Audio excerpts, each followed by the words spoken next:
A woman walks past a dying slave and accidentally touches his foot. In that instant, she sees a vision. This man is destined to save the world of gods and men. So she secretly brings him water and keeps him alive.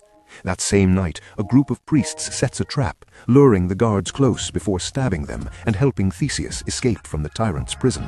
With enemies closing in, they run to the coast with only one desperate plan left: steal a ship and flee. They manage to deal with the soldiers on land, but just as they try to board the ship, an ambush is waiting for them. The escape is about to fail until the gods finally step in. Poseidon crashes down from the heavens, drives his trident into the sea, and unleashes a towering wave. The massive tsunami swallows the enemy fleet whole, while Theseus barely makes it back to shore in time. The few survivors are drenched in black oil from the wreckage and wash themselves clean in the mountain spring.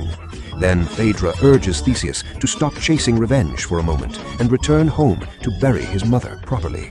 But when he arrives, he discovers something hidden inside the house, a secret mechanism and a mysterious stone glowing with golden light. He breaks through the wall and opens a hidden chamber.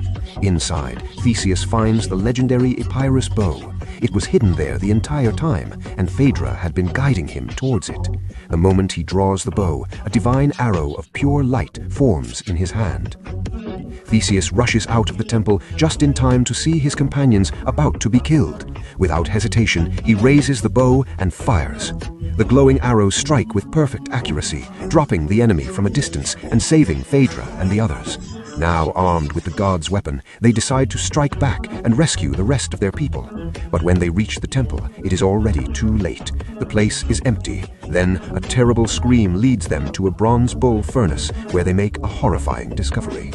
Rage erupts instantly. One of the men charges the soldiers in blind fury, only to run straight into an ambush and die. Theseus is thrown down the steps, and in the chaos, a savage dog runs off with the divine bow. Just as the soldiers prepare to finish him, Ares crashes down from the sky and tears through them with overwhelming speed. Athena arrives moments later and tells the mortals they must get to Tartarus immediately. But before they can move, Zeus descends from heaven himself. The gods were forbidden to interfere in mortal affairs, and Ares and Athena have broken that law. Zeus punishes Ares on the spot, making it clear that even gods are not above judgment. Theseus and the others race back to Tartarus, but they are already too late. Epirus had obtained the Epirus Bow, and by morning he plans to unleash the Titans. Theseus puts on his armor and joins the Greek defenders inside the fortress. Outside, Epirus arrives with an enormous army and draws the divine bow. A blazing arrow of holy power slams straight into the gates. The fortress doors explode apart, the ground shakes, panic spreads, and some soldiers are all ready to surrender. But Theseus climbs above the gate and roars at them to stand on their ground. His words reignite their courage, and the army finds its will to fight again. Epirus's forces storm forward, and the Greeks retreat into the narrow tunnels where numbers matter less. What follows is a brutal, close-quarters battle.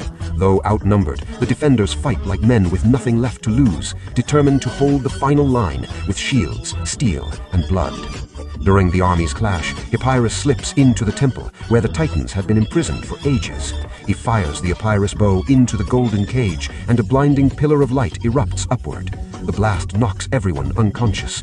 When Theseus wakes, Epirus is gone. His ally manages to reclaim the bow, but before he can hand it over, the newly freed Titans swarm him and beat him to death. Then the heavens open once more. Zeus descends with the gods, because from this moment on, the war no longer belongs to mortals alone. This is now a battle between gods and Titans. Zeus orders Theseus to go after Hyperion, while the gods deal with the Titans. What follows is total divine chaos. Zeus smashes enemies apart with thunderous force, Poseidon cuts through them with his trident, and Athena fights with deadly grace. For a moment, it looks as if the gods might actually win. Outside the temple, Theseus faces Hyperion alone and gets overpowered. Hyperion slams him into the walls, batters him with heavy blows, and leaves him barely able to stand. But just when the tyrant believes he has won, Theseus hides a sharp shard in his hand. As Hyperion steps closer, Theseus drives it into his heel, takes him down, and kills him at last. Inside, the tide turns. The Titans begin to overwhelm the gods one by one. Even Athena falls, and Zeus can only watch as his daughter dies in front of him. The remaining gods are surrounded, exhausted, and outnumbered. Zeus realizes the truth. This battle cannot be won in the open. When the Titans escape the temple, humanity is finished. So he makes the ultimate decision.